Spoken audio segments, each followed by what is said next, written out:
The High Middle Ages of Scotland encompass Scotland in the era between the death of Domnall II in 900 AD and the death of King Alexander III in 1286, which was an indirect cause of the Scottish Wars of Independence. At the close of the 9th century, various competing kingdoms occupied the territory of modern Scotland, with Scandinavian influence dominant in the northern and western islands, Brythonic culture in the southwest, the Anglo-Saxon or English kingdom of Northumbria in the southeast, and the Pictish Gaelic kingdom of Alba in the east, north of the River Forth. By the 10th and 11th centuries, northern Great Britain was increasingly dominated by Gaelic culture, and by the Gaelic regal lordship of Alba, known in Latin as either Albania or Scotia, and in English as Scotland. From its base in the east, this kingdom acquired control of the lands lying to the south and ultimately the west and much of the north. It had a flourishing culture, comprising part of the larger Gaelic-speaking world, and an economy dominated by agriculture and trade. After the 12th century reign of King David I, the Scottish monarchs are better described as Scoto-Norman than Gaelic, preferring French culture to native Scottish culture. A consequence was the spread of French institutions and social values, including canon law. The first towns, called burghs, appeared in the same era, and as they spread, so did the Middle English language. These developments were offset by the acquisition of the Norse Gaelic West and the Gaelicization of many of the noble families of French and Anglo-French origin. National cohesion was fostered with the creation of various unique religious and cultural practices. By the end of the period, Scotland experienced a Gaelic revival, which created an integrated Scottish national identity. By 1286, these economic, institutional, cultural, religious and legal developments had brought Scotland closer to its neighbours in England and the continent, although outsiders continued to view Scotland as a provincial, even savage place.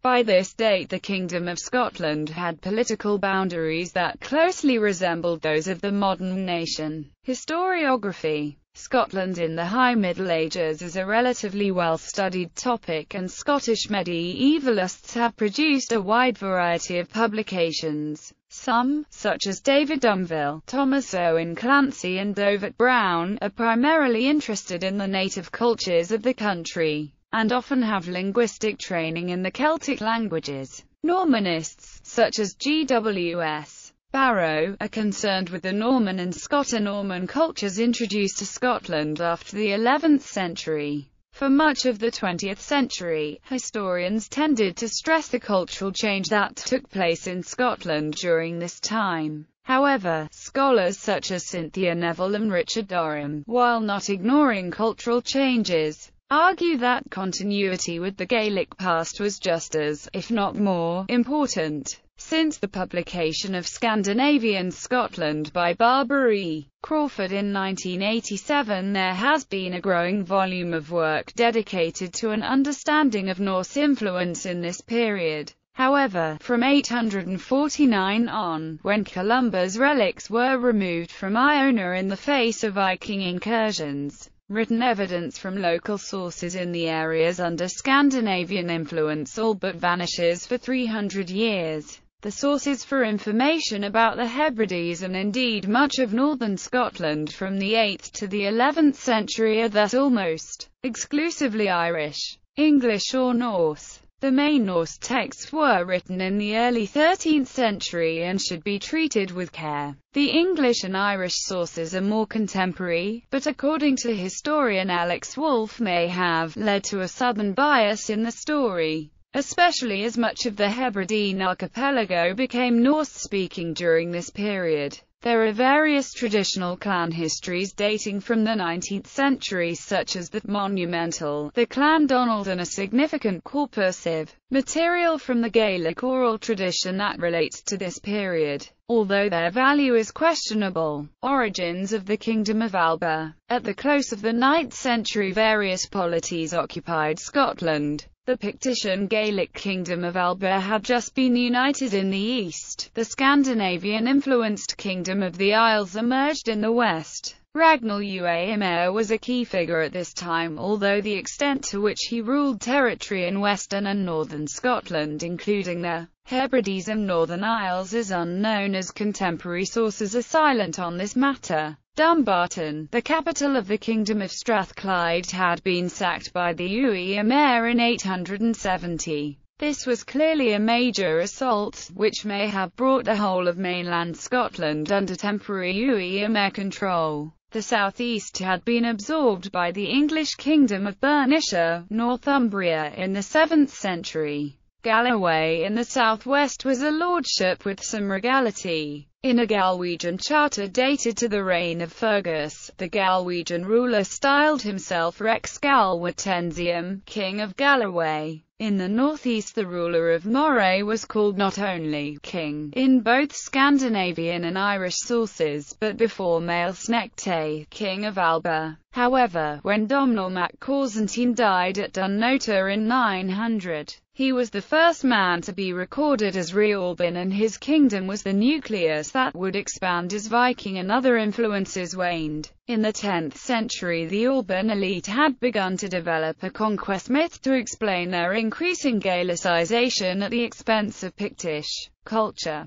Known as MacAlpin's treason, it describes how Synod MacAlpin is supposed to have annihilated the Picts in one fell takeover. However, modern historians are now beginning to reject this conceptualization of Scottish origins. No contemporary sources mention this conquest. Moreover, the Gaelicization of Pictland was a long process predating Synod, and is evidenced by Gaelic-speaking Pictish rulers, Pictish royal patronage of Gaelic poets, and Gaelic inscriptions and place names. The change of identity can perhaps be explained by the death of the Pictish language, but also important may be Corsentini's alleged Scotticization of the Pictish Church and the trauma caused by Viking invasions, most strenuously felt in the Pictish kingdom's heartland of Fortriu. Scandinavian-influenced territories. Kingdom of the Isles. The Kingdom of the Isles comprised the Hebrides, the islands of the Firth of Clyde and the Isle of Man from the 9th to the 13th centuries AD. The islands were known to the Norse as the Southraear, or Southern Isles, as distinct from the Northraear, or Northern Isles, of Orkney and Shetland, which were held by the Earls of Orkney as vassals of the Norwegian crown throughout the High Middle Ages.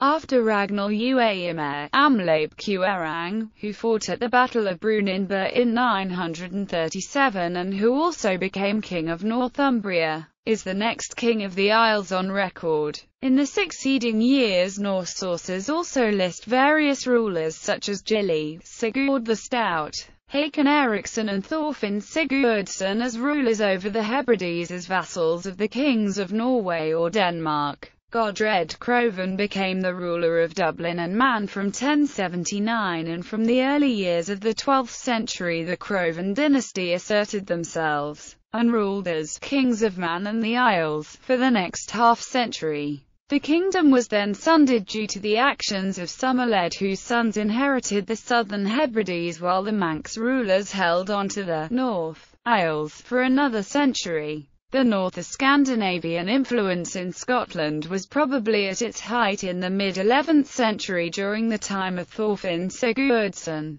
who attempted to create a single political and ecclesiastical domain stretching from Shetland to Man. The permanent Scandinavian holdings in Scotland at that time must therefore have been at least a quarter of the land area of modern Scotland. By the end of the 11th century the Norwegian crown had come to accept that Caithness was held by the Earls of Orkney as a fiefdom from the kings of Scotland, although its Norse character was retained throughout the 13th century. Ragnall mac Gofraid was granted Caithness after assisting the Scots king in a conflict with Harold Madadson, an Earl of Orkney in the early 13th century. In the 9th century Orcadian control stretched into Moray, which was a semi-independent kingdom for much of this early period. The Moray rulers Macbeth and his successor Lulach became rulers of the entire Scottish kingdom for a time. However, Moray was subjugated by the Scottish kings after 1130, when the native ruler, Oengus of Moray, was killed leading a rebellion. Another revolt in 1187 was equally unsuccessful.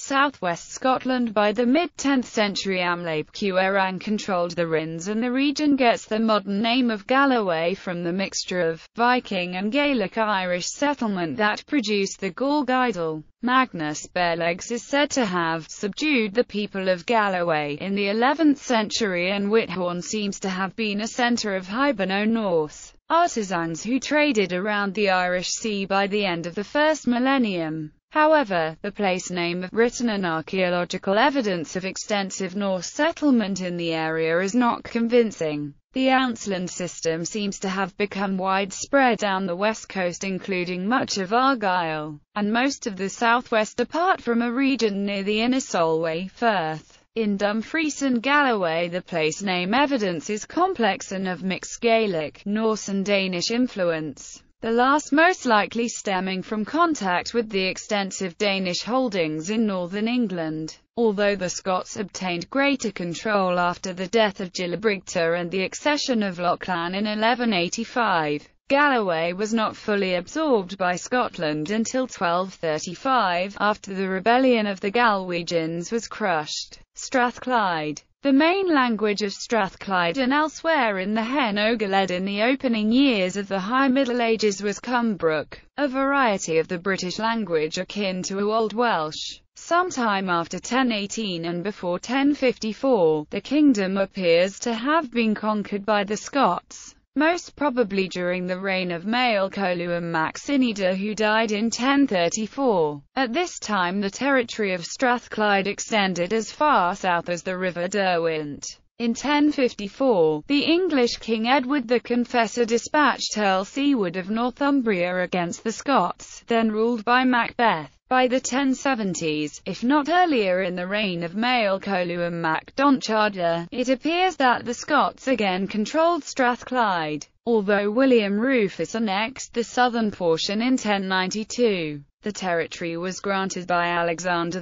I to his brother David, later King David I, in 1107. Kingdom of Alba or Scotia. Gaelic kings. Domnall II to Alexander I. Domnall mac Corzington's nickname was Dysartach. This simply meant a madman, or, in early Irish law, a man not in control of his functions and hence without legal culpability. The following long reign of his successor Corzington is more often regarded as the key to formation of the Kingdom of Alba. The period between the accession of Mael Coluim I and Mael Coluim mac Cineada was marked by good relations with the Wessex rulers of England, intense internal dynastic disunity and, despite this, relatively successful expansionary policies. In 945, King Mael Coluim I received Strathclyde as a part of a deal with King Edmund of England, an event offset somewhat by Mael Coluim's loss of control in Moray. Sometime in the reign of King Eadwulf, the Scots captured the fortress called Opidum, i.e., Edinburgh. Scottish control of Lothian was strengthened with Mael Coluim II's victory over the Northumbrians at the Battle of Carham. The Scots had probably some authority in Strathclyde since the later part of the 9th century, but the kingdom kept its own rulers, and it is not clear that the Scots were always strong enough to enforce their authority. The reign of King Donchad I from 1034 was marred by failed military adventures, and he was defeated and killed by Macbeth, the Mormar of Moray, who became king in 1040. Macbeth ruled for 17 years, so peacefully that he was able to leave her to go on pilgrimage to Rome. However, he was overthrown by Mael Coluim, the son of Donchad, who some months later defeated Macbeth's stepson and successor Lulach to become King Mael Coluim III. In subsequent medieval propaganda, Donchad's reign was portrayed positively, while Macbeth was vilified. William Shakespeare followed this distorted history in describing both men and the Queen Consort Gruach in his play Macbeth. It was Mael Coluim III, not his father Donchad, who did more to create the dynasty that ruled Scotland for the following 2 centuries. Part of the resource was the large number of children he had, perhaps as many as a dozen, through marriage to the widow or daughter of Thorfinn Sigurdsson and afterwards to the Anglo-Hungarian Princess Margaret, granddaughter of Edmund Ironside. However, despite having a royal Anglo-Saxon wife, Mael Coluim spent much of his reign conducting slave raids against the English, adding to the woes of that people in the aftermath of the Norman conquest of England and the harrying of the north. Marianus Scotus narrates that the Gaels and French devastated the English, and the English were dispersed and died of hunger, and were compelled to eat human flesh. Mael Coluim's Queen Margaret was the sister of the native claimant to the English throne, Edgar Atheling. This marriage, and Mael Coluim's raids on northern England, prompted interference by the Norman rulers of England in the Scottish kingdom. King William the Conqueror invaded and Mael Coluim submitted to his authority, giving his oldest son Donchad as a hostage. From 1079 onwards there were various cross-border raids by both parties, and Mael Coluim himself and Edward, his eldest son by Margaret,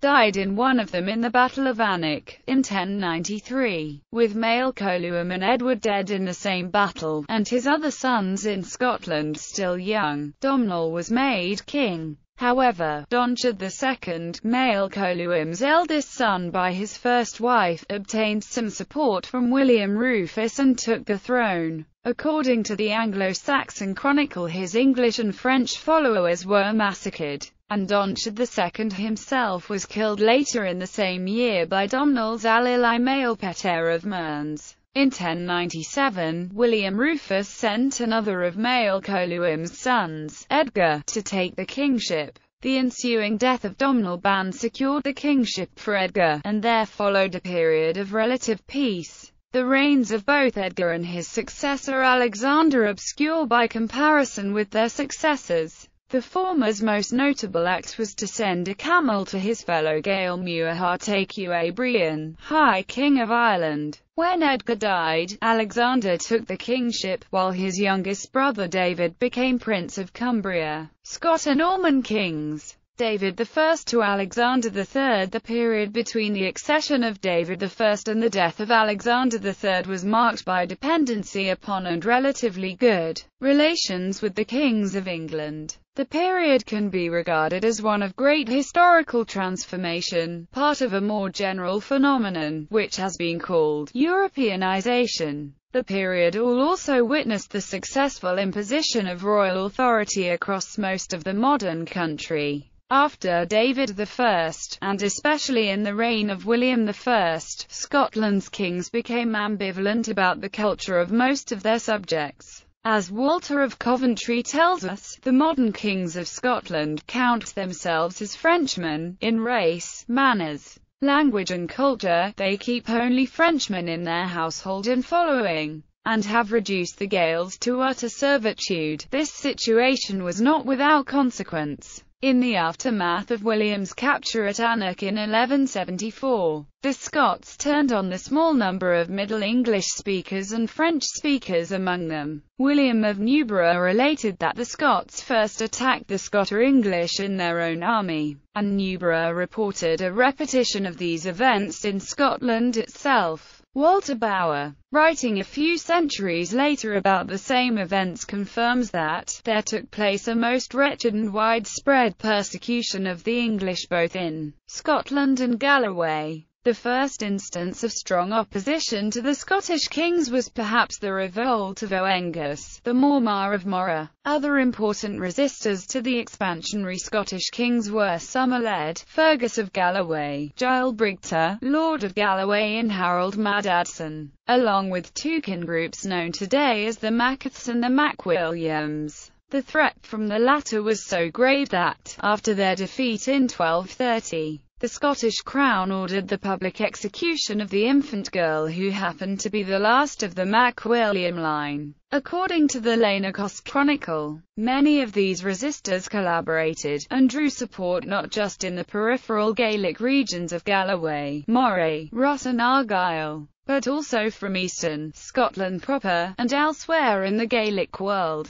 However, by the end of the 12th century, the Scottish kings had acquired the authority and ability to draw in native Gaelic lords outside their previous zone of control in order to do their work. The most famous examples being Lachlan, Lord of Galloway, and Fachar Mac in Saget. By the reign of Alexander III, the Scots were in a strong position to annex the remainder of the western seaboard, which they did following Haakon Hakonisson's ill-fated invasion and the stalemate of the Battle of Largs with the Treaty of Perth in 1266. The conquest of the West, the creation of the Mormaerdom of Carrick in 1186 and the absorption of the lordship of Galloway after the Galwegian revolt of Gil Rua in 1235, meant that Gaelic speakers under the rule of the Scottish king formed a majority of the population during the so-called Norman period. The integration of Gaelic, Norman and Saxon culture that began to occur may have been the platform that enabled King Robert I to emerge victorious during the Wars of Independence,